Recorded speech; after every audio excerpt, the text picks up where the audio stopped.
রহমতুল্লাহ ভাইকে আমাকে এখানে আমন্ত্রণ করার জন্য বেশ কয়েকদিন আগেই ওনার সাথে কথা হচ্ছিল। তো পরে উনি আমাকে এখানে আমন্ত্রণ জানালেন। আলহামদুলিল্লাহ আজকে এখানে এসে এটা প্যাকেজিংয়ের এটা দেখলাম এবং আলহামদুলিল্লাহ ওনার সাথে কথা বলে যতটুকু বুঝলাম যে মানুষের জন্য উনি যতটুক সম্ভব তার চেয়ে বেশি করার চেষ্টা করে এবং ওনার যে সংস্থা যে কাজগুলো করছে এবং এরা মানে আনবিলিভেবল এবং সর্বস্তরের মানুষ যেভাবে এসে ভলেন্টিয়ারের কাজ করছে এটা খুবই খুবই সন্তোষজনক। আসন্না ফাউন্ডেশনের মাহমুদুল্লাহ রিয়াদ গিয়েছিলেন শেখ আহমদুল্লাহ সাহেবের সঙ্গে দেখা করতে, ফাউন্ডেশনের কার্যক্রম দেখতে, আপনারাও ছিলেন। তিনি দানের কথাটি গোপন রেখেছেন, যা আল্লাহর কাছে জমা রেখেছি। তো এক্ষেত্রে অনেকে তো আমরা দান প্রকাশ করছি যে কেউ 1 লক্ষ, কেউ 2 লক্ষ। ইভেন আসন্না ফাউন্ডেশনে এমনও হয়েছে, শেখের মুখ থেকে আমরা শুনেছি যে 20 লক্ষ টাকার চেক নিয়ে এসেছে, অনেকক্ষণ বসে আছে, তারপরে এই চেক শেখের হাতে পৌঁছে দিয়েছে। তো এখন কথা হচ্ছে আপনার গোপন দান। মাহমুদুল্লাহ রিয়াদ যেটা করেছে, মাহমুদুল্লাহ রিয়াদ আসলে ব্যক্তি হিসেবে যতটুকু কাছে থেকে দেখলাম, তিনি আমলি মানুষ, শুধু ক্রিকেটার না। আসরের নামাজের সময় যখন হয়েছিল তাকে জিজ্ঞেস করলাম যে আপনার অজু আছে কিনা, তো তিনি একটা কথা বললেন, আমি মুগ্ধ হয়েছি কথাটা, আল্লাহ তাআলা তার হায়াতে বারাকা দান করুক। তিনি বললেন যে হুজুর আমি সব সময় অজু অবস্থায় থাকি, আলহামদুলিল্লাহ। তো আসলে এই জিনিসগুলো আমাদেরকে বিভিন্ন ধরনের শিক্ষা দেয় এবং এখান থেকে আমরা কিন্তু অনেক কিছু অর্জন করতে পারি। আমি যে কথাটি বলতে চাচ্ছি, তাকে একজন সাংবাদিক জিজ্ঞেস করলেন যে আপনি কত টাকা দিয়েছেন বা পরিমাণটা কত। তিনি বললেন যে এটা তো আল্লাহর জন্য দেওয়া হয়েছে বা আমি দিব, সেটা আল্লাহর কাছে জমা থাক, এটার জন্য আমি আলাদা করে প্রকাশ করতে চাচ্ছি না যে আসলে কয় টাকা আমি দিয়েছি। দেখেন কোরআনুল কারীমে আল্লাহ সুবহানাহু ওয়া তাআলা কি বলছেন একটু আমরা খেয়াল করি। সূরা আল বাকারার মধ্যে 274 নম্বর আয়াতে আল্লাহ তাআলা বলছেন, আল্লাযীনা ইউনফিকুনা আমওয়ালাহুম বিল্লাইলি ওয়ান নাহারি সিররাও ওয়া আলানিয়াতান ফালাহুম আজরুহুম ইনদা রাব্বিহিম ওয়ালা খাউফুন আলাইহিম ওয়ালা হুম ইয়াহজানুন। যারা রাতে ও দিনে গোপনে ও প্রকাশ্যে নিজেদের ধন সম্পদ ব্যয় করে, তাদের রবের নিকট তাদের পুরস্কার রয়েছে, তাদের কোনো ভয় নেই, তারা দুঃখিত হবে না। তাহলে এখানে দুটো বিষয় কিন্তু বলা হয়েছে, একটা হচ্ছে প্রকাশ্যে দান আর একটা হচ্ছে গোপনে দান। আমরা অনেক সময় প্রকাশ্যে দান ঘোষণা দিই, অ্যানাউন্স করে, অনেক সময় আলান দিই, মাহফিলে বিশেষ করে কেউ টাকা দিলে অনেক সময় বক্তারা বলে, মসজিদে আমরা যখন টাকা নেই অনেক সময় কিন্তু মুখে বলি। এটা একটা কারণ আছে। অনেকে বলে যে হুজুর গোপনে দান তো উত্তম দান, আর আমরাই তো বলছি, এটা আল্লাহ সুবহানাহু ওয়া তাআলা আগে বলেছেন, নবী বলেছেন, বিধায় আমরা বলেছি। এখন তারপরেও প্রকাশ করা হয় কেন? অনেক সময় উৎসাহিত করার জন্য প্রকাশ করা হয়, উৎসাহ দেওয়ার জন্য, যাতে করে অন্য মানুষগুলো এই ডোনেশনে নিজেদেরকে সামিল করতে পারে, অন্তর্ভুক্ত করতে পারে। তাহলে আল্লাহ সুবহানাহু ওয়া তাআলা এখানে কি বললেন? দুটো পয়েন্ট কিন্তু। এক নম্বর হচ্ছে যারা প্রকাশ্যে দান করে এবং যারা গোপনে দান করে। আয়াত নাম্বার কত? 274। এবার আসেন,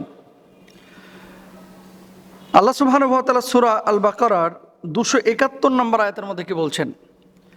ইন তুবদুস সাদাকাতি ফানিআম্মা হি ওয়া ইন তুখফুহা ওয়া তুতুহাল ফুকারা আফাহুয়া খায়রুল লাকুম ওয়া ইউকাফিরু আনকুম মিন সাইয়্যাতিকুম ওয়াল্লাহু বিমা তা'মালুনা খবীর। যদি তোমরা প্রকাশ্যভাবে দান করো তাহলে তা উৎকৃষ্ট, আর যদি তোমরা গোপন করো, দরিদ্রকে প্রদান করো, তাহলে ওটাও তোমাদের জন্য উত্তম এবং এর দ্বারা তোমাদের কিছু পাপ বিদরিত হবে। তোমাদের কার্যকলাপ সম্পর্কে আল্লাহ সুবহানাহু ওয়া তাআলা বিশেষ রূপে খবর রাখেন। আপনাদেরকে একটা কথা বলি, আপনি কোন নিয়তে দান করছেন? মাহমুদুল্লাহ রিয়াদ কোন নিয়তে দান করছে? মুস্তাফিজ ভাই কোন নিয়তে দান করছে? শেখ আহমদুল্লাহ সাহেব কোন নিয়তে কাজ করতেছে? ভেতরের চিত্রটা কিন্তু কেউ জানে না, জানেন যিনি, একমাত্র আল্লাহ সুবহানাহু ওয়া তাআলা।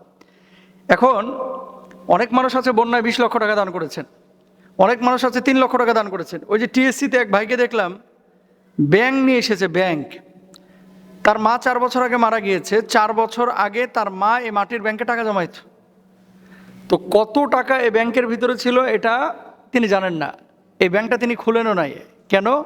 মায়ের স্মৃতিটা, মায়ের ভালোবাসাটা নিজের কাছে রাখার জন্য।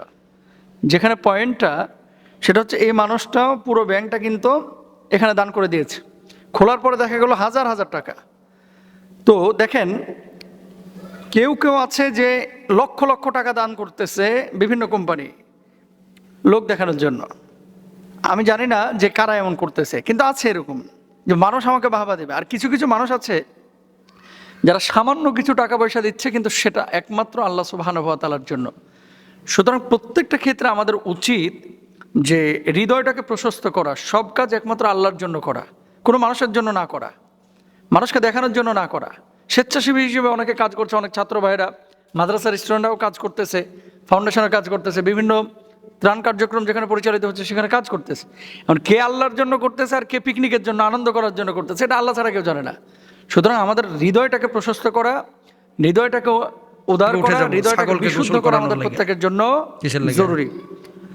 মাহমুদুল্লাহ রিয়াদ যে কথাটি বলেছে, যেটা আল্লাহর কাছে জমা রেখেছি, এটা অত্যন্ত ভালো কথা এবং এমনই হওয়া উচিত। আল্লাহর হাবিব সাল্লাল্লাহু আলাইহি ওয়াসাল্লাম বলেছেন কি, ওয়ারাজুলুন তাসাদ্দাকা ফাহাত্তা লা তা'লামু শিমালুহু মা তুনফিকু ইয়ামিনুহু।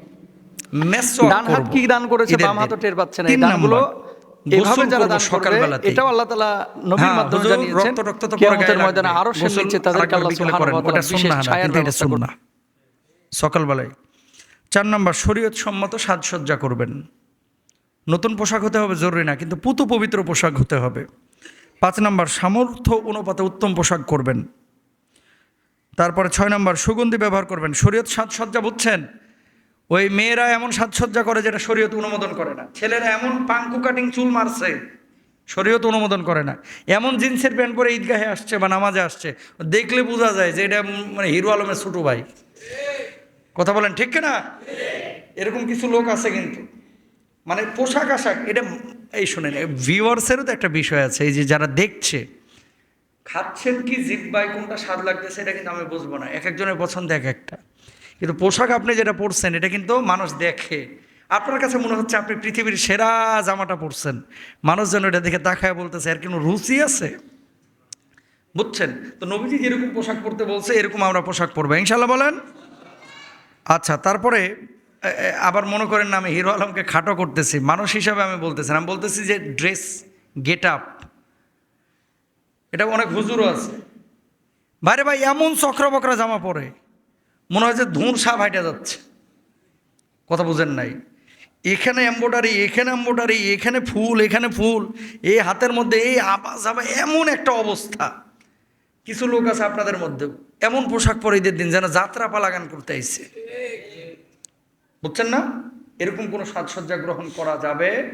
সুগন্ধি ব্যবহার করতে হবে 6 নম্বরে। 7 নম্বর, ঈদুল ফিতরে ঈদগাহে যাবার আগে মিষ্টি জাতীয় কোনো কিছু খাওয়া, আর ঈদুল আজহায় কোনো কিছু না খাওয়া, এটা গত সপ্তাহে বলেছি। 8 নম্বর, সকাল সকাল ঈদগাহে আসবেন।